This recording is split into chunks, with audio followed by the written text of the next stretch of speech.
That's debatable, though. A lot of people that live in Nairobi, come from different parts of the country. So, all right.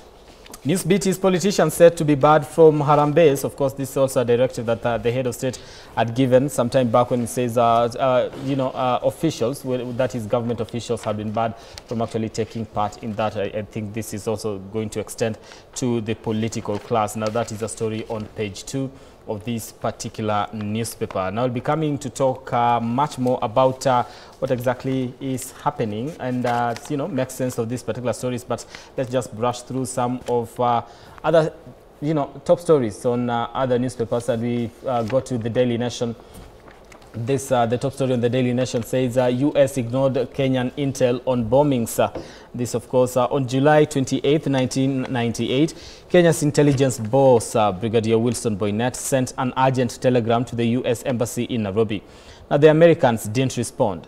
Now, 10 days later, the ominous warning contained in the intelligence brief would unfold in horrific fashion, leaving hundreds dead and thousands injured. Of course, this is just a story as we prepare to commemorate, that is the 1998 bomb blast this particular month. Of course, another story that is making headlines on the Daily Nation is Devani to face fresh charges.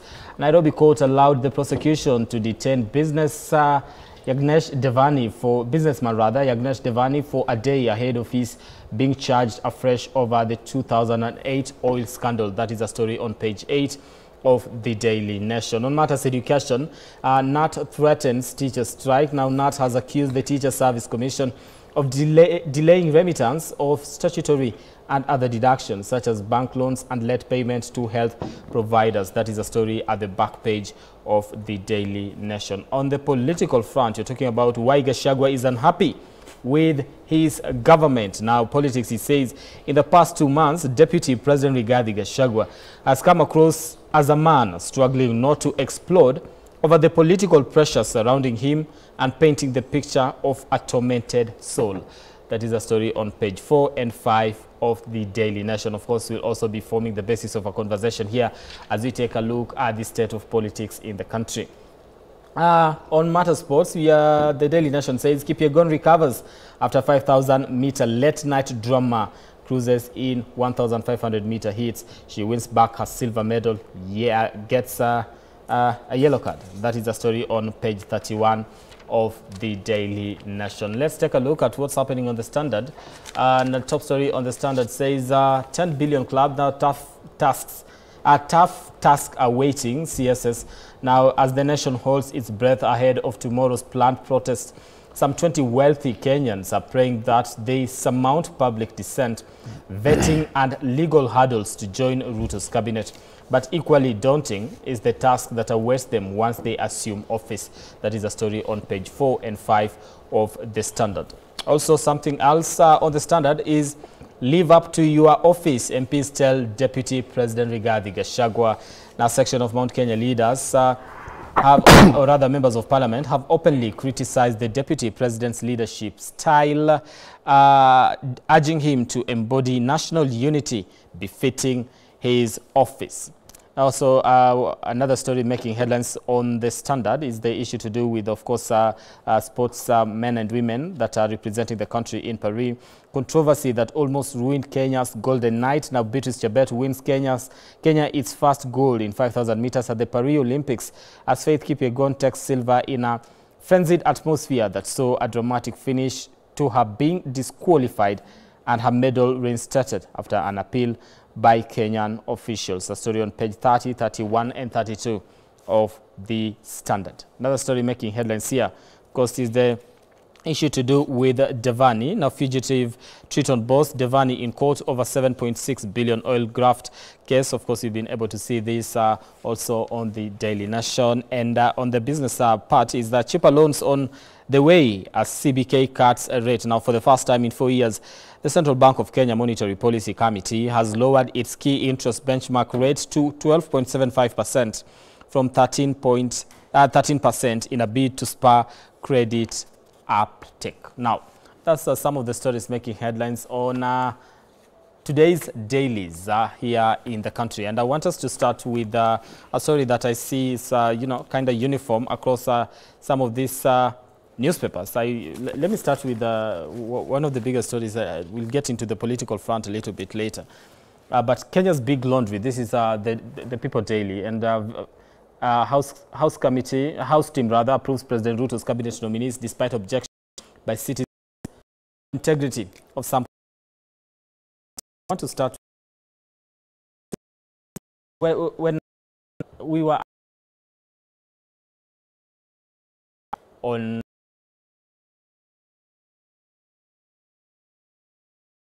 had faith that you're going to do the right thing when rather the House is going when it comes to vetting these particular nominees, and it looks like they're just going to rubber stamp. It's been called a rubber stamping house, so I don't know. What's your take on that first? Are you Kenya's big laundry? Thank you. I don't think we can use a collective term to refer to the National Assembly. You remember when this thing began, even the finance bill, quite a number of us, I think it is 114 of us, were very, very critical about some of the clauses within the bills that we thought will not go down well with the Kenyan people. We thought that a proper public participation had not been done. And the raising of taxes in various sectors, we also questioned that. I think we were about 114 of us, and went ahead to vote against the bill. So we can never use a collective term to say that Parliament is used as a rubber stamp. But we say that in Parliament, the minority have a say, but the majority have their say.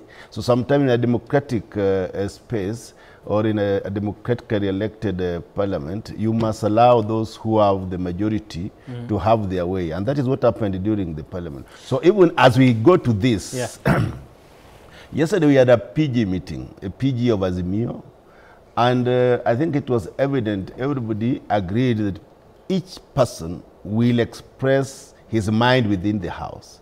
It is left open for us to see what we can talk about these nominees within the House. So I cannot preempt what is going to happen within the House, but the public will see the debate that will carry out within the presence of that House. So you say you had a PG meeting yesterday. So the meeting was to whip you in supporting, or was it was to allow you to express your independent minds? No, basically the PG was to confirm certain nominees to fill in the spaces of those who have moved to serve within the government. You remember that the leader of minority has been appointed, is going through vetting process, that is Wandai. So his place has been taken by Junet, who was our whip before that. And now Junet's place has been taken by the Millie. I think all of you know Millie. Yeah, of course. She calls herself the bad girl in the House, and most ladies would want to copy. I don't know whether it's her bad habits or good habits that pushes her, but she calls herself the bad girl. So I think that was the major issue that we were discussing. But of course, when you are in a meeting, other things crop up.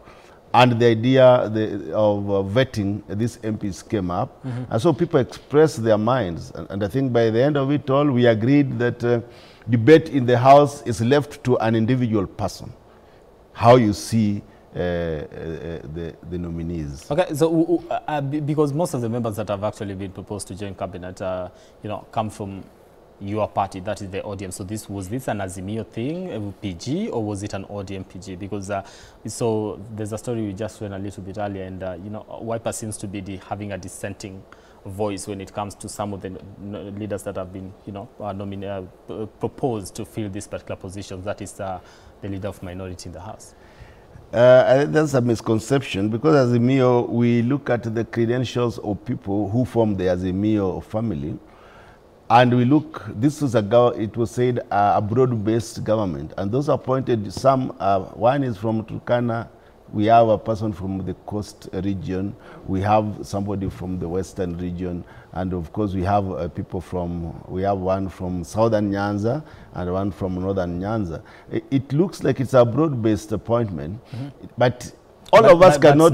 But not an Azimio appointment. It's more of an ODM appointment. Maybe that is how you look at it. There could be other appointments coming, you never know. So we cannot all fit in this. Even if we were to say that it must be Azimio, we have many parties affiliated to the Azimio. If we were to pick all the affiliated parties, we have KANU, we have Jubilee, we have all those, we could not have all the people from those parties. So incidentally, I think maybe an instant of accidental situation of an incident, it became just apparent that some of the people who had credentials to be nominated came from the ODM party. There are no accidents in politics. Fine. Let me come to you, Mnalo. Advisors. What's happening in the National Assembly? This is the thing. Laundry matter, I don't know how to put it all. I think my senior Honorable Borero is just falling short of saying the truth that Azimio died. And what is happening now is purely an ODM affair. I think that is the basic truth, but maybe it will not come out from his mouth no matter how much you push him, because it's until the party gives its position, or generally the Azimio gives its position. Now ODM finds themselves also in a catch-22 situation where, remember, we were part of Azimio towards the election, and we traversed the whole country and looked for the presidency of former Prime Minister Raila Odinga. And we were the first political party to say we cannot go the protests way, we cannot go the maandamano way. We have to accept that the country has a president, and because that is the reality. And I remember at that time we were presumed to have joined government just because we did not agree with the reality. We did not want to agree that really we needed to put the young people on the street every other time. And one of the consequences of that was that the deputy whip, who was Honorable Sabina Chege, was de-whipped by the so-called Azimio in the pretext that we had joined government. Now today, had you not joined government? Today, had you not joined government? We because, hadn't. We had when there were group meetings and members of parliament were called to State House. Some of Jubilee members were there, and that is what I want to argue about, because some of our members were actually accepted to meet the president, because the president of the Republic of Kenya, and we only dissented and said we cannot go the protests way. What was the counter effect? The counter effect was that Honorable Sabina Chege was de-whipped. Of course, later we came to be an independent political party and became a parliamentary party in parliament. But what I'm trying to allude to is now we are in a situation where ODM has cabinet secretaries in the government, but they still would want to hold the minority leadership positions. It is just a catch-22 situation that I'm just trying to imagine. Like you would be on both sides of the coin. But be that as it may, let me come to the matter that you asked me about and the laundry. And on that one, I agree with Honorable Borero when he says that you cannot actually be able to lump all parliamentarians into one name. And two, sometimes I feel there is a bit of sensational reporting, because these same Kenyans we are talking about are the same ones who hailed Honorable Mbadi for having very good credentials during that vetting process.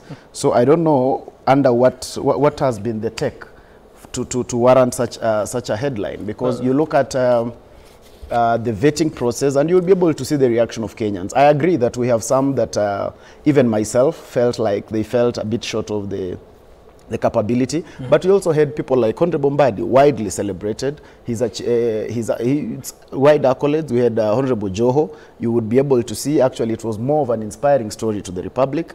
Professor Kindiki, Kithure Kindiki, widely celebrated by the same public. So when the headline says that they have integrity issues, I feel like sometimes we are also running away from the facts and trying to sensationalize the country, because I think the only person who had an integrity issue in terms of corruption, if that is what we are referring to, was Honorable Wycliffe Oparanya, who also stated that he had not even been asked to record a statement. And you know, according to our law and according to our constitution, you are presumed innocent until proven guilty. Yes, so I think sometimes we also need to report in a manner not to sensationalize the country, but to just be also objective on facts. I don't feel that the headline to this particular headline, it says integrity integrity of some of the candidates. We didn't say all. Nobody said. And who are these some? Because I didn't see any that had these integrity issues. Maybe you tell me. You just mentioned that there's an issue to do with that is former. And I said it was also in the media, but when he was asked, he had not recorded any statement. I think that was true, Honorable Borero. Yeah. So that's why I'm saying that it's proper that those of us who have the opportunity to be on the media and those of us who have the opportunity to shape the opinion are very factual with Kenyans, so that we do not push emotions that might not be there. Because I do not find this headline to be practical. I don't find it to reflect the reality. Okay, so let me take you through that headline in that particular. So, objection of nomination. Now, during the vetting, the committee chair, that is Speaker Moses Wetangula, had revealed that they received a number of memorandums from Kenyans objecting to nomination of some of the candidates. Now, some of the nominees who had petitions filed against them included former Mombasa Governor Ali Hassan Joho, Wycliffe Oparanya, of course, Aden Duale, and also Kithure Kindiki. Wetangula said the committee received 74 memoranda against Joho, the highest among the nominees. Yes, I think I'll leave it at that.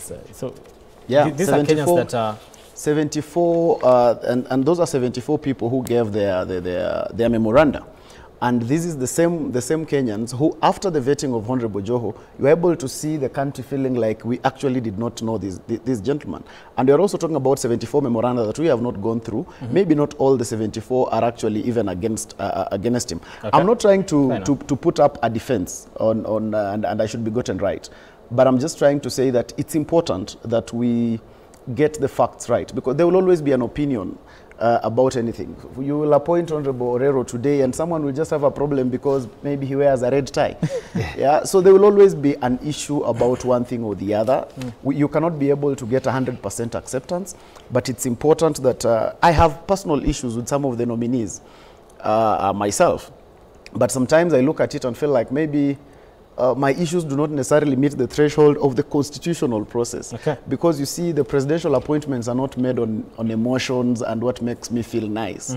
Yeah, because if I was given the opportunity, maybe I would have appointed different people. But maybe that opportunity only comes when I become president. Okay. So I cannot just be able to lump wholesomely and say all the appointments. We must be able to stick to the law and stick to the dictates of the Constitution. 74 memoranda were the highest submissions. Yeah. And honestly, all of us know how many Kenyans there are in the Republic of Kenya. So you can't use 74 memoranda to say all the Kenyans were able to feel like these people were not qualified. Listen, maybe somebody had a problem and they just didn't know how to go about it when it comes to submitting their views. Or maybe someone didn't have a problem and didn't say. They're just like, if I submit them, nothing is going to happen. So or maybe if 74 submitted, let's just give it to them. What about the other one who also did not have a problem and also so does it have to be millions of people that submit for us to take it seriously? And say it is about the headline. I'm not saying it has to be a million. Yeah. It's about the headline. When you say most of the Kenyans, when you say majority of the Kenyans, it must be measurable, it must be quantifiable, so that we are not sensational. All right. Yeah. Let's go back to the People Daily and another top story here. And before I take the Gen Z story, there's a story on page 2 of the People Daily. Politicians said to be barred from Harambes, and this is what it says. The state will regulate and safeguard public fundraising from abuse if a new bill is enacted. The Public Fundraising Appeals Bill 2024, sponsored by Senate Majority Leader, that is Aaron Cheruiyot, prohibits aspirants for political seats from participating in Harambes at least 3 years before a general election. Now, this, even as proposed law, exempts tithes and offerings from the regulation as they are not classified as fundraising appeals. Let me start with the person that will actually be affected. Let me start with you, Honorable Orero. What do you make of this? State to regulate fundraising if new bill is enacted. 3 years before elections, you're not supposed to be engaging yourself in Harambes. You support or you don't? I think as a country, we sometimes sleep, and to resurrect takes time. When you look at our emblem, you can see Harambee down there. And we have even the Harambee Street where the office of the president is. it means that the foundation of this country was based on Harambee as we were getting independence. It means that we were to pull together as a nation, as a families, so that we move to another level. The late President Jomo Kenyatta really encouraged this Harambee scenario. And Kenyans were happy to pull their resources together. It was not political that time. It was about our social welfare and other things that would propagate the ideals of the governance. But as the time goes, you realize that now most people who want to be members of parliament and those who have acquired huge sums of money would want to use the money to influence the voting pattern within various constituencies in this country. And that happens mostly 3 years before election. They say they want to introduce themselves to the electorates. And most of these people, you will find out that I would not want to talk about the integrity, but they do not have the passion. They would not want to serve people per se, but they would want to use money to influence the elections, their election. And how to do this is to be invited to Harambee. And when you are invited to Harambee, how much money do you contribute? We have seen in our media, you have flashed it, that some members of parliament could carry as much as 20 million to give to Harambee. That is enough, like in my constituency. They can decide to give each person 1,000 to vote for them. And really, this is not the best way to choose our leaders. Okay. We must have real foundation, the cornerstone, the manifestos of our leaders. What do our leaders stand for? It's not about the money. Do you believe that these particular contributions to some extent tend to influence how people, choose their leaders? Of course, as a Kenyan, you know that some leaders, most leaders are chosen because of the kind of money they have. There are people who would never be leaders if they did not have that kind of money. Does it work to the disadvantage of some of the people who aspire to be leaders? Of course, it works against quite a number of good leaders who would have been chosen, but because they do not have money, and because of the state of our economy and where Kenya is now, there are countries that you can be elected even if you don't have a single cent. There can't, even when Obama was campaigning, it is the people who are raising for him money. It was not him giving the money. Okay. But the Kenyan politics has been invaded by people with huge sums of money. So I think to get a level playing ground for our people in this country, I think that bill is not bad. It will regulate our spending within political parties and within the premises of parliamentary requirements. All right, hold that particular thought. When I come back, I'll give you an opportunity to have a say on that before we start looking at the state of politics. We do want to take a break here, yes, sir. On New Dawn, engage us on our socials at K24 TV across social media platforms. What is your take on the conversation we are having this particular morning as far as politics is concerned in the country and the scramble for positions in different political parties? All right, we'll be back in a few.